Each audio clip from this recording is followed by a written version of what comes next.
بسم اللہ الرحمن الرحیم۔ شروع اللہ کے نام سے جو بڑا مہربان نہایت رحم کرنے والا ہے۔ بنت ہوا وائس چینل کے معزز دوستو، السلام علیکم۔ محترم ناظرین، بنی اسرائیل میں ایک بہت ہی عبادت گزار شخص تھا جس نے اپنے بیوی بچوں کو چھوڑ کر رہبانیت اختیار کر لی اور سمندر میں ایک چٹان پر چھپڑ بنا کر اللہ کی عبادت میں مشغول رہتا تھا۔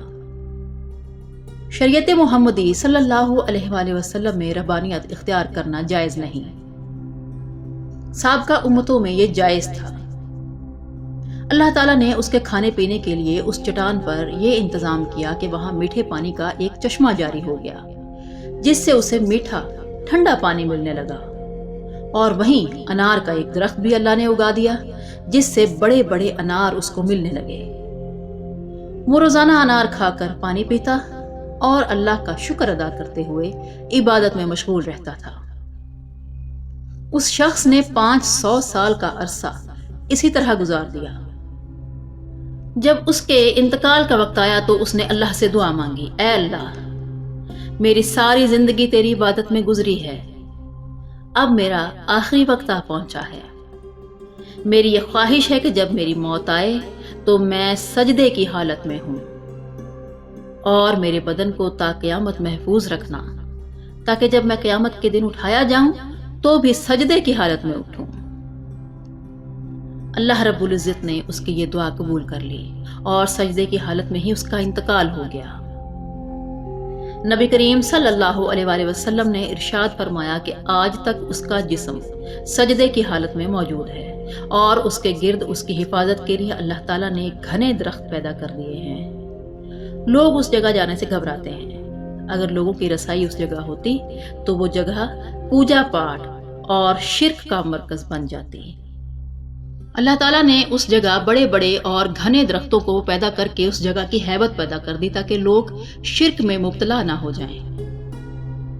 نبی کریم صلی اللہ علیہ وآلہ وسلم نے فرمایا کہ مرنے کے بعد جب بارگاہ الہی میں اس کی پیشی ہوئی تو اللہ تعالیٰ نے ارشاد فرمایا کہ اے میرے بندے، میں نے اپنے فضل و کرم سے تجھے بخش دیا، اور ملائکہ کو حکم دیا کہ میرے اس بندے کا نام جنت کے اعلیٰ مقام کے لوگوں میں لکھ دو۔ اس عابد کے دل میں یہ خیال آیا کہ میں نے 500 سال تک عبادت کی، بیوی بچوں کو چھوڑا اور ساری دنیا سے بے نیاز ہو کر سمندر کی چٹان پر بیٹھ کر عبادت میں مصروف رہا، اور آج اللہ تعالیٰ فرماتے ہیں کہ میں نے تجھے اپنے فضل سے بخش دیا، تو میری وہ عبادت کہاں گئی؟ کم از کم میری دل جوئی کے لیے یہی کہہ دیتے کہ تیری نمازوں، تیرے روزوں اور تیرے ذکر و فکر کی بدولت میں نے تجھے بخش دیا۔ بلکہ اس قدر عبادت و ریاضت کے باوجود کہا جا رہا ہے کہ میں نے اپنے فضل سے تجھے بخش دیا، گویا میری ساری عبادت بیکار گئی۔ اللہ رب العزت جو دلوں میں پیدا ہونے والے خیالات کو بھی جانتا ہے، اس نے فرشتوں کو حکم دیا کہ بجائے جنت کی طرف جانے کے اسے جہنم کی طرف لے جاؤ، لیکن اسے جہنم میں داخل مت کرو، بلکہ جہنم سے 500 میل کے فاصلے پر رکھو، جہاں پر اسے جہنم کی آگ کی تپش محسوس ہو۔ فرشتوں نے حکم کی تعمیل کرتے ہوئے اسے وہاں پہنچا دیا۔ ایک دم جب اسے جہنم کی تپش محسوس ہوئی تو وہ بلبلا اٹھا اور پیاس پیاس پکارنا شروع کر دیا۔ جہنم سے اتنی دوری کے باوجود اسے اتنی پیاس لگی کہ پورا جسم خشک کانٹا بن گیا۔ اسی وقت ایک ہاتھ نمودار ہوا جس میں ٹھنڈے پانی کا ایک کٹورا تھا۔ عابد دوڑا اور بولا، اے اللہ کے بندے، مجھے پانی پلا دے، پیاس کی شدت نے مجھے بے حال کر دیا ہے۔ وہ ہاتھ پیچھے ہٹ گیا اور آواز آئی، یہ پانی تجھے مل جائے گا مگر اس کی قیمت ہوگی۔ اس بندے نے پوچھا کہ کیا قیمت ہے؟ جواب ملا کہ 500 سال کی عبادت۔ عابد نے کہا، مجھے یہ پانی پلا دو، میرے پاس 500 سال کی عبادت ہے اور بڑی خالص عبادت ہے۔ اس طرح اپنی تمام عبادت دے کر ایک کٹورا پانی حاصل کر لیا۔ جب پینے کے بعد کچھ جان میں جان آئی تو اللہ رب العزت نے فرشتوں کو حکم دیا کہ اس کو واپس لاؤ۔ فرشتوں نے دوبارہ اسے اللہ کے دربار میں پیش کر دیا۔ اللہ رب العزت نے فرمایا کہ اے میرے بندے، اب 500 سال کی عبادت تو نے پانی کے ایک کٹورے کے بدلے میں دے دی، لیکن اب دنیا میں جو 500 سال تک چشمے کا ٹھنڈا پانی پیتا رہا ہے اس کا حساب دے۔ سمندر کی چٹان پر جو میں نے تیرے لیے انار کا درخت اگایا تھا اور نے 500 سال تک اس کا پھل کھایا، اس کا حساب دے۔ نے دنیا میں میری پیدا کردہ ہوا میں جتنی بار سانس لیا اس کا حساب دے۔ ان کے بدلے میں تیرے پاس کتنی عبادت ہے۔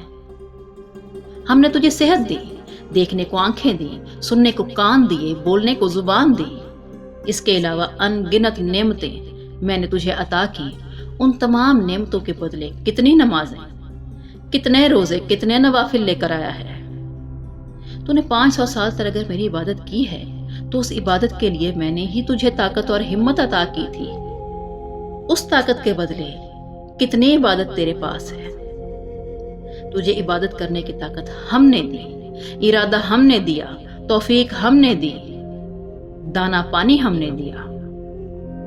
پھر بھی آج تجھے یہ دعویٰ ہے کہ میں نے بہت کچھ کیا اور آج اس کا بدلہ چاہتا ہے۔